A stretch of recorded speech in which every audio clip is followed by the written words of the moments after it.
டாஸ்மாக் ஊழல் புகார் தொடர்பாக பாஜகவினர் இன்று ஆர்ப்பாட்டம் அறிவித்திருந்தனர். அதன் அடிப்படையில் இன்று காலை ஆர்ப்பாட்டத்திற்கு செல்லவிருந்த தலைவர்களை போலீசார் கைது செய்தனர்.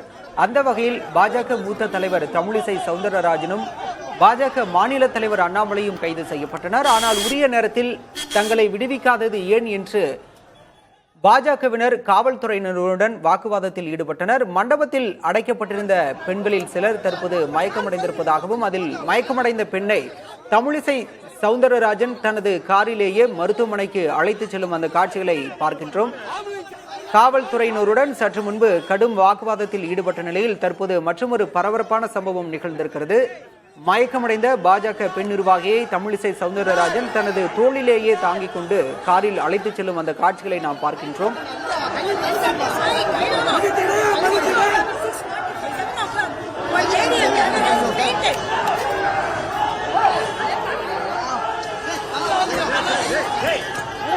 காவல்துறையினரை கண்டித்து மண்டபத்தின் அரங்கத்தில் பாஜகவினர் உள்ளிருப்பு போராட்டம் நடத்திய நிலையில் அங்கு பெண் நிர்வாகி ஒருவர் மயக்கமடைந்திருக்கிறார். மயக்கமடைந்த பெண்ணை தமிழிசை சவுந்தரராஜன் தனது காரில் அழைத்துச் செல்லும் அந்த காட்சிகளை நாம் பார்க்கின்றோம். தனது தோளில் தாங்கி சென்று அவர் அந்த பெண்ணை அழைத்துச் செல்கிறார். அந்த காட்சிகளை நாம் பார்க்கின்றோம்.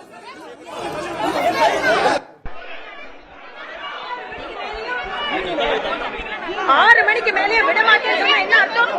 நாங்க என்ன பண்ணிருக்கோம்? 6 மணி ஆச்சு. 6 மணிக்கு மேல ஒரு பெண்களை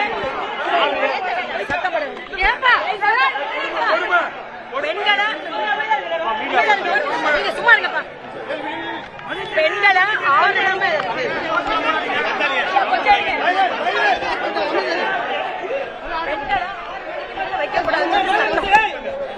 கைது செஞ்சா நாங்க என்ன தீவிரவாதிகளா இல்லைன்னா நாங்க திருட்டு கூட்டம் பத்துமா?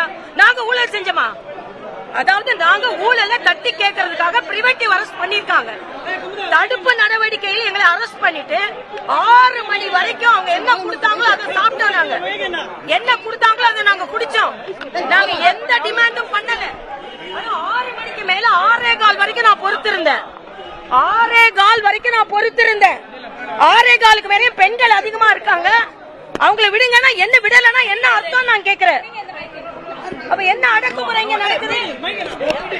என்ன அடக்குமுறை நடக்குது நான் கேக்குறேன். 6 மணி வரைக்கும் அமைதியா இருந்தோம். பெண்களை வச்சுக்கிட்டு நான் அமைதியா இருந்தேன். உங்க முன்னாலே ஒரு பெண்ணு மயக்கம் போட்டு விழுந்திருக்காங்க. இத வேகாத வெயில்ல 12 மணி நேரத்துக்கு மேல உள்ள இருந்திருக்காங்க. நான் மருத்துவர், நான் கூட போயிருக்க முடியும், நான் கூட போயிருக்கணும். ஆனா நான் சட்டத்தை மதிக்கிற ஆளு, அதனால தான் நான் திருப்பி இங்க வந்து நின்னுட்டு இருக்கேன். நான் ஒன்னும் சில பேர் மாதிரி கைதான உடனே நெஞ்சு வலின்னு சொல்லி பாசாங்கு பண்ற ஆளுங்க நாங்க கிடையாது. உண்மையிலே உடம்பு சரியில்லாத உடனே டாக்டர்ன்ற முறையில கூட போறதை தவிர்த்துட்டு சட்டத்தை மதிச்சு இந்த திருப்பி இங்க வந்து நிக்கிறேன். நானு என் கூட வந்த பெண்ணு மயங்கி பல்ஸ் குறையா இருக்கு அவங்களுக்கு. டாக்டர்னால நான் அவங்களை ஏத்தி விட்டுட்டு நான் இங்க வந்து பரிதவிச்சு நின்னுட்டு இருக்கேன். என்ன ஆட்சி நடக்குது? நான் முதலமைச்சர் ஸ்டாலின் அவர்கிட்ட கேட்கிறேன். இப்ப எங்களை 6 மணிக்கு மேல இன்னும் விடுதலை செய்யாம வைத்திருப்பதற்கான காரணம் என்ன? ஏதோ கான்டாக்ட் பண்றேன். ஒரு பெண் யார் அந்த சாருன்னு எங்களுக்கு தெரியல. அதனால ரொம்ப நான் மறுபடியும் சொன்னேன், நான் வேணா நிக்கிறேன், நாங்க ஆண்கள் வேணா நிக்கிறோம், பெண்களை விடுங்க நான் சொல்லிக்கிட்டே இருந்தேன். அதுக்கும் கேக்குறோம். என்ன நம்ம மூணுல யாருக்கும் கேட்கறதுக்கு நம்ம இந்த தகவல் தொழில்நுட்ப காலத்துல ஒரு நிமிஷத்துல ஒரு தொலைபேசியில தொடர்பு கொள்ள முடியும். அப்ப வேணும்னு தானே எங்களை கொடுமைப்படுத்துறதுக்கு அப்படி நிக்க வைக்கிறாங்க. நான் தமிழக மக்களின் பெண்களிடம் கேட்கிற கோரிக்கையாகவே வைக்கிற ஒரு அரசியல் கட்சி தலைவரை, அரசியல் கட்சி தலைவிகளை இப்படிதான் இந்த அரசு நடத்தும்னா கடுமையான கண்டனத்தை நான் தெரிவித்துக் கொள்கிறேன். நான் சொன்ன மாதிரி அவங்க கூட நான் போயிருக்க முடியும், மருத்துவரா கூட போயிருக்க முடியும். சட்டத்தை மதிக்கிறவனா நீ என்ன விடுதலை பண்றவருக்கு நான் இங்கதான் நிப்பேன். நான் திருப்பி வந்திருக்கேன். ஆனா ஒரு பெண்ணு பல்ஸ் கொரியா ஒருத்தர் அனுப்புறதுக்கு எவ்வளவு கஷ்டமா இருக்கு தெரியுமா? என் கார்ல அனுப்பிச்சு வச்சிருக்க. என்ன நடக்குது? நாங்க என்ன தப்பு பண்ணிட்டோம்? என்ன கொடுமை நடக்குதுங்க? எல்லாரும் இங்கே உள்ள வச்சுட்டு என் கார் ஆம்புலன்ஸ் நான் கத்துறேன். ஆம்புலன்ஸ் கூட அவங்க கூப்பிடல, நான் தூக்கிட்டு போய் என் கார்ல அனுப்பிச்சிருக்கேன். நானு அந்த பொண்ணோட உயிருக்கு பாதுகாப்பு இல்லைன்னா நான் என்ன பண்றது? ஒரு போராட்டத்துக்கு வந்ததுக்கு ஒரு பெண்ணுக்கு இந்த தண்டனையா? நான் வேணா எவ்வளவு நேரம் வேணாலும் நிக்கலாம், என் கூட வந்தவங்களுக்கு ஏன் தண்டனை கொடுக்கறீங்க? தமிழக பெண்களிடம் நான் ஒரு கோரிக்கை வைக்கிறேன். பெண்களே, உங்களுக்காக போராடுறோம். இந்த குடியை கெடுக்குன்னு டாஸ்மாக்கு போராடணும், டாஸ்மாக்கு எதிராக போராடுறோம். ஆனா இன்னைக்கு வரைக்கும் எங்களை விடுதலை செய்யாம வச்சிருக்காங்கன்னா காரணம் என்ன? பழிக்கு பழி வாங்கி கொண்டிருக்கிறார்கள். அவர்களை எதிர்த்து யாரும் குரல் கொடுக்க கூடாது என்று சொல்லிக் கொண்டிருக்கிறார்கள். இதற்கு நாங்களும் அடங்குற மாதிரி இல்ல. அதுவும் இன்னைக்கு 6 மணிக்கு மேல இவ்வளவு நேரம் கழிச்சு ஒரு பெண் மயக்கம் அடிச்சு விழுந்த பிறமும் இப்படி நீங்க செஞ்சீங்கன்னா உங்களுக்கு கொஞ்சமான மனசாட்சி இருக்கா? என்ன ஆட்சியோடு இருக்கு?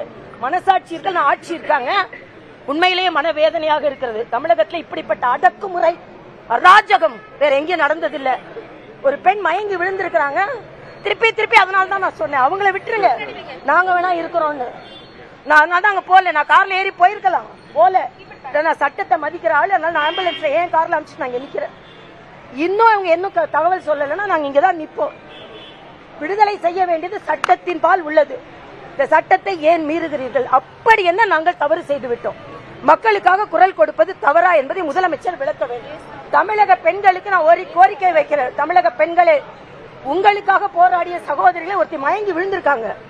ஆனா கூட விடுதலை செய்ய மாட்டேன்னு நாங்க என்ன கொடுமை இது? பெண்கள் கொடுமைப்படுத்தப்படுகிறார்கள். முதலமைச்சர் அவர்களே, பெண்களுக்காக ஆட்சி என்று சொல்கிறீர்களே, பெண்கள் அரசியலில் இருக்கும் பெண்கள் இப்படிதான் கொடுமைப்படுத்துவீர்களா? அமைதியா 6 மணி வரைக்கும் அமைதியா இருந்தோம். அவங்க 6:15 வரைக்கும் நான் பார்த்தேன்.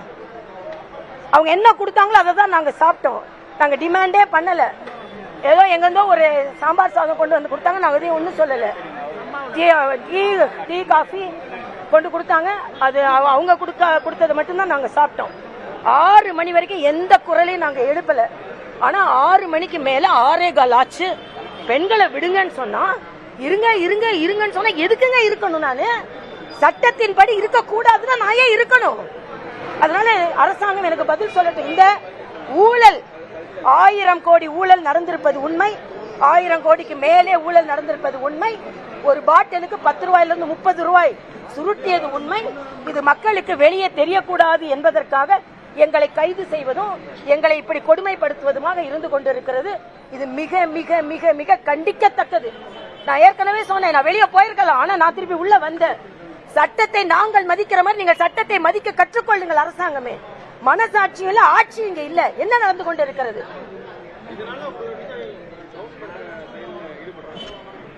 எங்களோட தன்னம்பிக்கை குலைச்சிடலான்னு பாக்குறாங்க. எங்க பெண்களோ எங்க தொண்டர்களோ யாரும் தன்னம்பிக்கை. போராட்டத்தில் ஈடுபட முயன்று தங்களை தடுப்பு காவலில் கைது செய்த பின்னரும் மாலை 6 மணி ஆகியும் தங்களை விடுவிக்காதது ஏன் என்று சரமாரியாக கேள்வி எழுப்பியிருக்கிறார் பாஜக மூத்த தலைவர் தமிழிசை சவுந்தரராஜன்.